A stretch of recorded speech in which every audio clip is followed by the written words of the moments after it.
بسم الله الرحمن الرحيم والحمد لله رب العالمين والصلاة والسلام على أشرف المرسلين سيدنا محمد صلى الله عليه وسلم. مباراة سيراميكا والأهلي مباراة من العيار الثقيل، مباراة نارية. ماتش الأهلي يتعادل مع سيراميكا تعادل إيجابي 1-1 في مباراة يعني تقيلة جدا جدا على جماهير الأهلي، وتعادل صعب جدا جدا جدا على جماهير الأهلي وعلى إدارة الأهلي وعلى اللعيبة وعلى المدرب وعلى كل ما هو يخص النادي الأهلي، لأن المباراة ديت كان هي يعتبر ال ال البداية، هي دي البداية اللي كان مستناها النادي الأهلي، لكن طبعا ما حصلش. هنتكلم على كل حاجة النهاردة، هنتكلم على أسباب تعادل الأهلي، وهنتكلم الفرص اللي ضايعة كتير من الأهلي واللي ضايعة من سيراميكا، وهنتكلم على كل حاجة إن شاء الله. آه طبعا المباراة النهاردة فيها أحداث كتير وأحداث ساخنة جدا، واللي حصل اللي هو الشحن في المباراة، اللاعيبة، الأخطاء الكتير والحاجات ديت هنتكلم فيها كلها إن شاء الله. هنتكلم على المدرب، مدرب الأهلي يستروب، هنتكلم على علي ماهر، هنتكلم على كل حاجة إن شاء الله. نبتدي سريعا نقول تشكيل النادي الأهلي. كان في حراسة المرمى شوبير وهاني ياسر وياسين مرعي والعمري. نص الملعب ديانج ومروان عطية وإمام عاشور. قدام زيزو وتريزيجيه، وطبعا مروان وعثمان اللي هنتكلم عليه دلوقتي إن شاء الله. كان عندهم بره في دكة البدلاء بيكم وحمزة وبن رمضان ومحمد شريف وشكري وطاهر وأحمد عيد وهادي والشحات وبن شرقي. طبعا المباراة دي كانت فارقة جدا جدا مع الأهلي، لأن ديت الماتشات الحاسمة اللي هي يعتبر البونت فيها بخ- بخسارة الدوري، لأن الأهلي كان المفروض قدامه 6 ماتشات، ال6 ماتشات دول كان يكسبهم ياخد الدوري، بغض النظر عن نتيجة الزمالك، نتيجة بيراميدز، هو ما يبصش غير في ورقته. هو الأهلي كسب ال6 ماتشات خد الدوري. طبعا بتعادل الأهلي النهاردة هو يعتبر لخبط حسابات الأهلي، لخبط حسابات نفسه وبوظ الدنيا على نفسه. بسم الله الرحمن الرحيم. هنبدأ أول حاجة هنقول إن الأهلي كان في بداية الماتش كان يعتبر نازل. الأهلي في الدقيقة 2 كان اللي يعتبر سيراميكا يعني يعتبر قافل كويس. بدأت من الدقيقة 4 للدقيقة 6 الأهلي بدأ يضغط من قدام. يعتبر أول شوطة كانت في الدقيقة 5 من تريزيجيه، وبدأ الأهلي يجيله ركنيات وتضيع والكلام ده.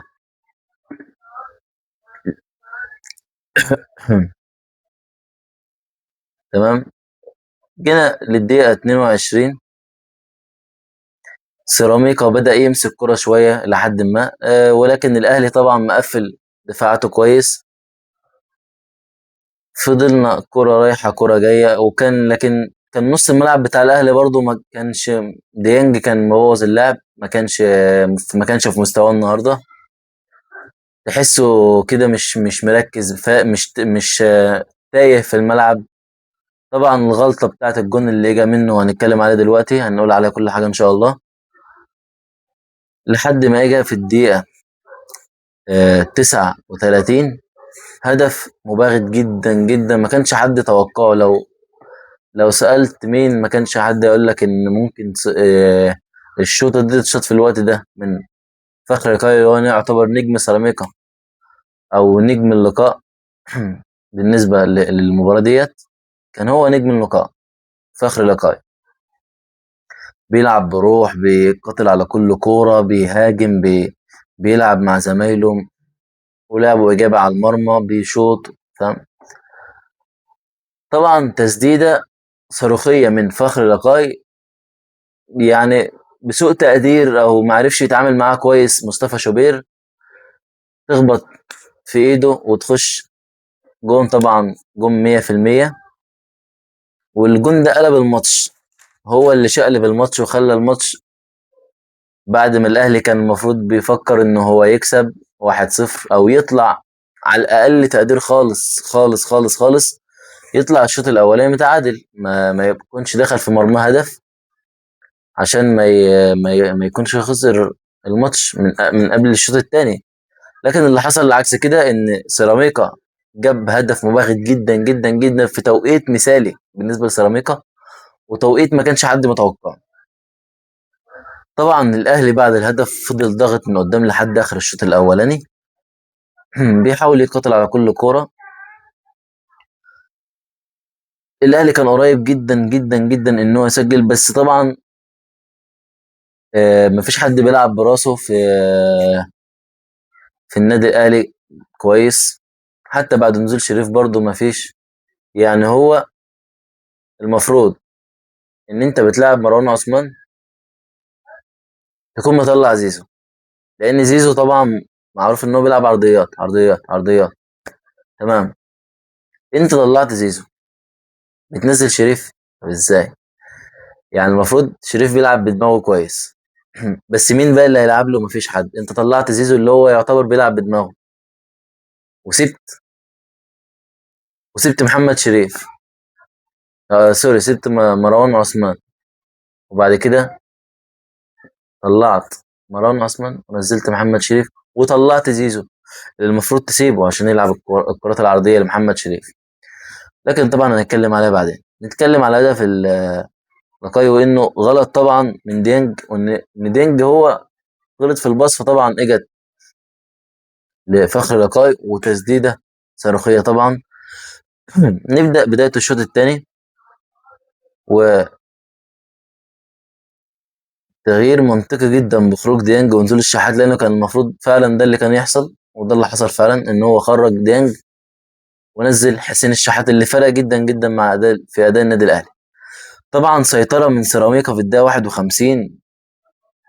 الكرات بتيجي لمروان عثمان اللي هو انا شايفه من وجهه نظري لا يصلح انه يكون مهاجم النادي الاهلي. مش ده المهاجم اللي يلعب في النادي الاهلي ويجيب بطولات ويحرز اهداف ويعدي ويبقى مأدي اداء كويس طبعا. مش عايزين نقول له هو شبه اسامه بقى، اللي هو بنحاول نخليه يتقارن باسامه ابو علي. طبعا اسامه ابو علي ده لاعب ما جاش زيه من سنين الكواليتي دي. بس على الاقل ما يبقاش مروان عثمان هو مهاجم النادي الاهلي، لانه لا يصلح للعب للنادي الاهلي اساسا. ومش عارف اصلا هو يستروب كان سايبه كل ده ليه اصلا.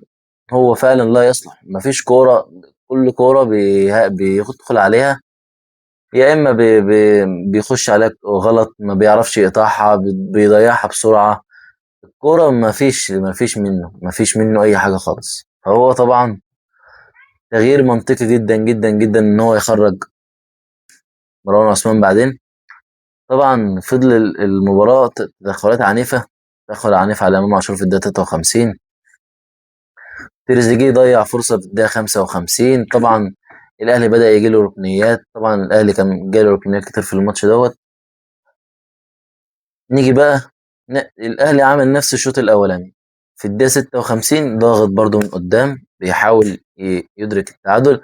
ولكن سيراميكا ميزتها إن هي بتكون مقفلة كويس. وطبعا سعد سمير كان النهارده كان في حالته، كان مركز جدا، ما كانش كان في كل كرة بيطلع. فهو بصراحة من نجوم المباراة سعد سمير. طبعا في الدقيقة 58 تسديدة قوية جدا وخطيرة من مروان عطية، لكن تطلع. في الدقيقة 63 فاول هنا فاول هنا. اللقاء بيتكهرب بطريقة غريبة. اللقاء تحس إن كل لاعب بيكسر في التاني وخلاص. طبعا اللقاء اتكهرب جدا، وفاولات كتير قوي قوي وحاجات كتير حصلت في الماتش. طبعا في تغيير في الدقيقة 65 وهو اتأخر. كان المفروض ينزل من بداية الشوط التاني على طول، ما يستناش كل ده، وإنه يطلع محمد شريف وينزل سوري، يطلع أوتاكا وينزل محمد شريف، ويطلع بالعامل وينزل بن شرقي. طبعا في الدقيقة 66 الأهلي بدأ ضغط جامد جدا بكل ما أوتي من قوة، لأن عايز يدرك التعادل عشان يبدأ يفكر في المكسب. طبعا في الدقيقة 68 كابتن علي ماهر يغير، يطلع محمد رضا بوبو وينزل موكا. نيجي للدقيقة 70 بعد كده فرصة خطيرة جدا جدا للأهلي من زيزو، لكن بيضيعها بطريقة غريبة غريبة غريبة. زيزو مش مركز. زيزو مش بيفكر في الماتش. زيزو تحس ان هو مش تفكيره في المباراة، زيزو تفكيره في حتة تانية خالص. طبعا ده غلط من الإدارة وهنتكلم عليه بعدين في فيديوهات تانية إن شاء الله. نيجي بقى للدقيقة بعد كده 63. طبعا في الوقت ده كان الاستحواذ يعتبر 62% للأهلي و38 لسيراميكا. ده استحواذ كبير جدا، بس طبعا كله ايه اللي ورا، ما فيش حاجات إيجابية على المرمى إلا كام فرصة خطيرة كده. نيجي بعد كده عرضية خطيرة من الأهلي، والأهلي فضل مسيطر جامد في الدقيقة 73 لحد الدقيقة 78. بيحاول على المرمى، بيحاول يوصل للجون عن طريق إمام عاشور وعن طريق بن شرقي وحسين الشحات وتريزيجيه. بيحاول يلعب من على الأطراف، لكن طبعا سيراميكا كان مقفل كويس من على الأطراف. نيجي اللي بعد كده تبديل منطقي جدا، إن تطلع زيزو وتنزل مكانه طاهر محمد طاهر، ويطلع مروان عطية وينزل بن رمضان. اللي طاهر وبن رمضان ما أضافوش يعني. هو يعتبر الدقيقة 82 الهدف اللي جابه ياسر من ضربة ركنية اجت كعب من بن شرقي، انما تأثير حقيقي من طاهر او من رمضان او بن، يعتبر بن شرقي هو اللي ساهم في الهدف، لانه عمل كعب رائع لياسر ابراهيم. لكن انا مش عارف اللي بيحصل في الاهلي ده طبيعي؟ هل ده من هل ده حله ايه يعني؟ الاهلي إيه اللي ناقص الاهلي عشان يكسب؟ ايه اللي ناقص الاهلي عشان يخرج من اللي هو فيه؟ فريق متوفر له كل حاجة تقريبا، فلوس، إدارة مستقرة، مستحقات في ميعادها، كل حاجة بتحصل للعيبة الأهلي. لكن حاجة غريبة جدا جدا ملهاش أي تفسير، إن حتى بعد التوقف وإن الكابتن سيد عبد الحفيظ يقعد مع اللعيبة ويبات مع اللعيبة ويرصدوا مكافآت ويعملوا لائحة جديدة. الأهلي بيعمل لائحة جديدة للست ماتشات. أنت متخيل إن الأهلي بعد ما خرج من أفريقيا يخرج من كأس مصر، وبعد كل الأداء السيء جدا جدا جدا بيعمل مكافأة للعيبة؟ لو هم كسبوا الست ماتشات وخدوا الدوري ياخدوا مكافأة، اللي هو أصلا هم مخرجينك من كأس مصر ودوري أبطال أفريقيا اللي هي البطولة الأساسية بتاعتك. فأنت، هو طبعا ده يعني نوع من أنواع التحفيز، إن هو خلاص انسوا اللي فات. انتوا خلاص خرجوا خلاص من دوري أبطال أفريقيا، خرجتوا من الكاس. طبعا بيدي لهم الدافع إن هم يركزوا في الدوري ويكسبوا. لكن طبعا كل ده من غير جدوى، من غير أهمية. طبعا الأهلي بيقدم أداء يعني إلى حد ما كويس عن باقي الماتشات، بس ما كسبش الماتش. وده اللي الأهلي بيلعب عليه. المفروض إن الأهلي بيلعب كل ماتش عشان يكسب مش عشان يتعادل. طبعا هنكمل بعد كده. هنا في الدقيقة 8 87 كابتن علي ماهر يطلع بالحج وينزل حسين السيد، وبيطلع إبراهيم محمد وينزل محمد صادق، اللي هو بصراحة لاعب حريف جدا ولاعب جامد.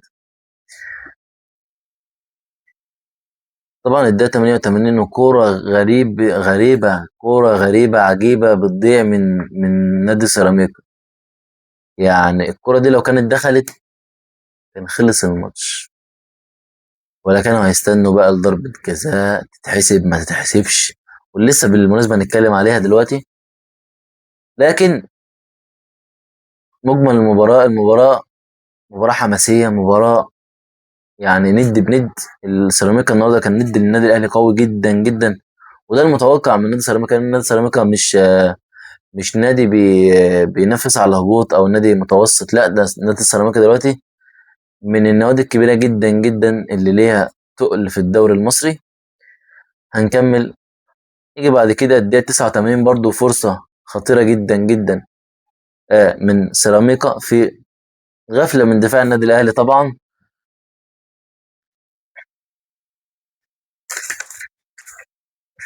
نيجي بعد كده، وياسين مرعي بيضيع كرة برضه غريبة. بي... كرة بتتلعب له مش عارف يشوطها خالص. بيتصرف فيها بشكل غريب. طبعا الدقيقة 93 الأهلي ما قداموش حل إن هو يهاجم بكل قوته. والسيراميكا خلاص السيراميكا يعتبر متعادل. النقطة مرضية للسيراميكا جدا. هتخليه هو أصلا أوريدي رابع الدوري.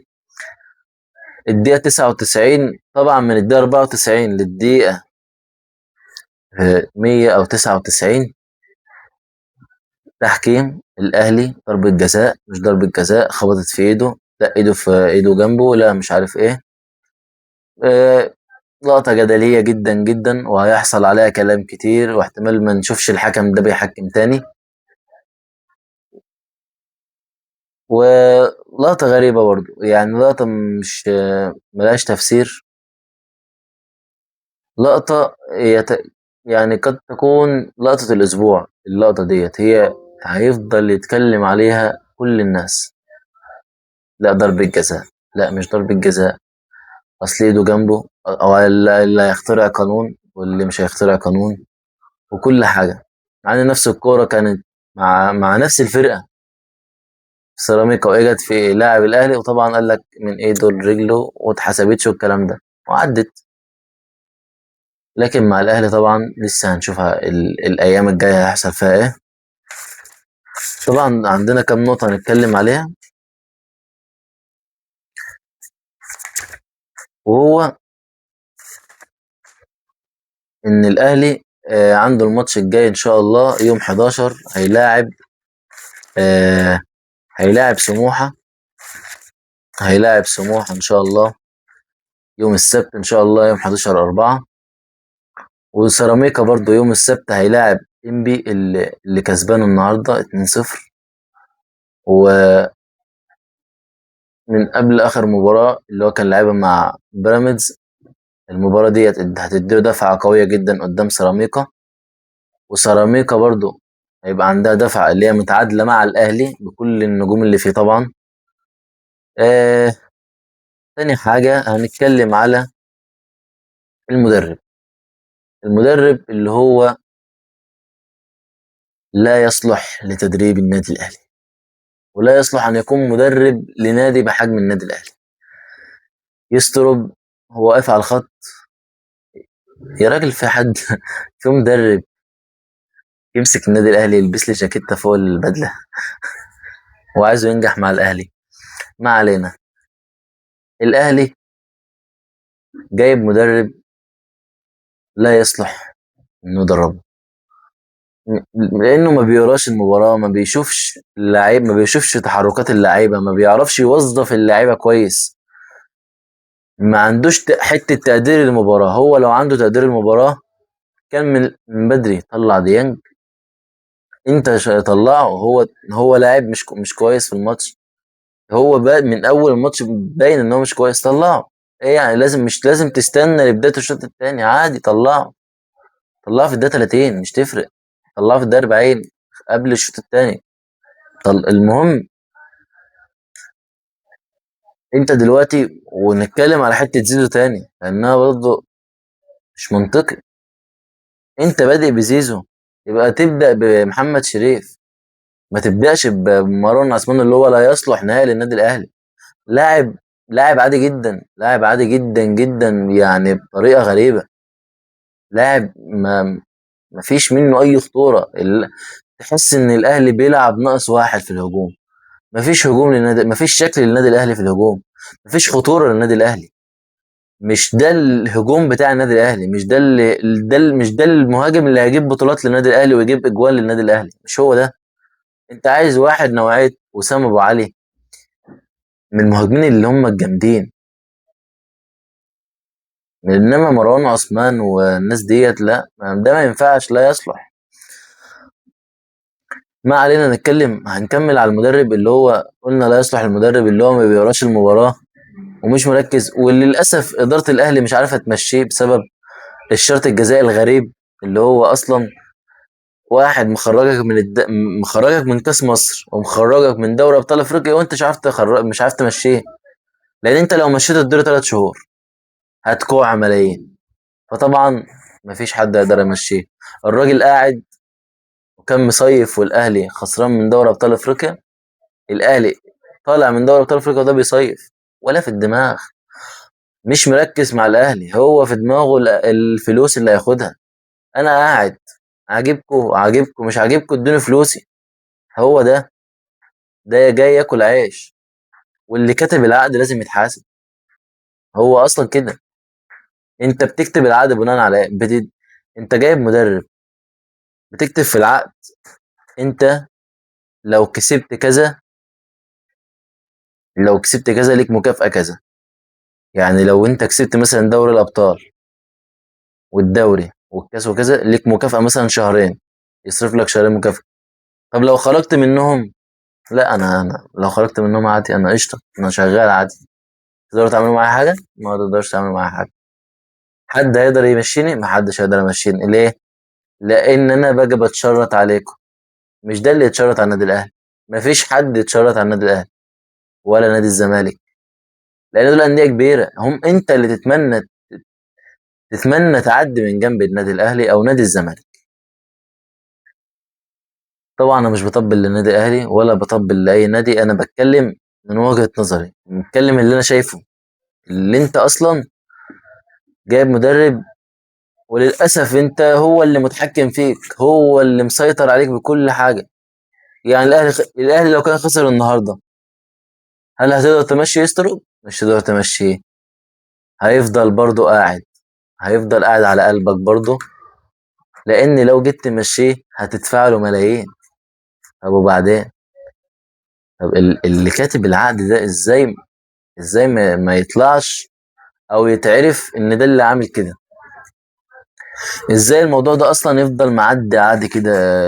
المفروض اللي يحصل اصلا ان اللي كاتب العقد ده يدفع الفلوس من جيبه ويمشي طرق.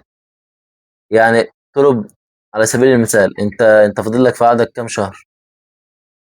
فاضل لك في عقدك، قصدي لو الاهلي فسخ العقد، ليك كام شهر؟ 3. التلاتة دول مثلا بمليون جنيه. ده اي رقم اهبل مثلا. طبعا هم اكتر بكتير. 3 شهور دول لا يدفعهم اللي كاتب لك العقد، هو اللي يدفعهم وانت تمشي، وهو ياخدك معاه ويمشي برضه. انما تجيب مدرب بملايين، ياخد 220 الف دولار في الشهر عشان يخرجك من دوري ابطال افريقيا ويخرجك من الكاس، وهتخرج ومش عارف تكسب سيراميكا النهارده. سيراميكا عامله عليك ماتش جامد. كان تصرف غريب من الاداره ومن اللي كتب العقد. هنكمل كلامنا على حالة اللعيبة. النهاردة كان في لعيبة كتير مش مركزة، منهم ديانج طبعا. إمام عاشور مش في حالته. تريزيجيه مش في حالته. تريزيجيه طبعا كالعادة عايز ياخد الكورة يحطها ارتو، يا اما ياخدها يلعبها لاي حد وخلاص، مفيش عنده. تريزيجيه مش هو طبعا هو هداف الدوري وكل حاجة، بس الكرة مش معاه، مفيش خطورة. وحتى الكرة وهي معاه تحس ان هو مفيش خطورة من الاهلي، من تريزيجيه. طبعا اللي كان المفروض يحصل في الماتش ان كان الاهلي يكسب المباراة ديت، لان المباراة ديت هي كانت بداية المشوار للنادي الاهلي، بداية حسم اللقب للنادي الاهلي. وطبعا خسران او خسارة او فقدان النقط ديت للنادي الاهلي هي طبعا خسارة كبيرة جدا جدا للاهلي. والجمهور طبعا زعلان بسبب الخروج المهين من افريقيا، لكن المباراة تنتهي بالتعادل. في نكمل على تشكيل وتقييم لاعيبة النادي الأهلي في مباراة سيراميكا كيلوباترا. هنتكلم على حراسة المرمى شوبير،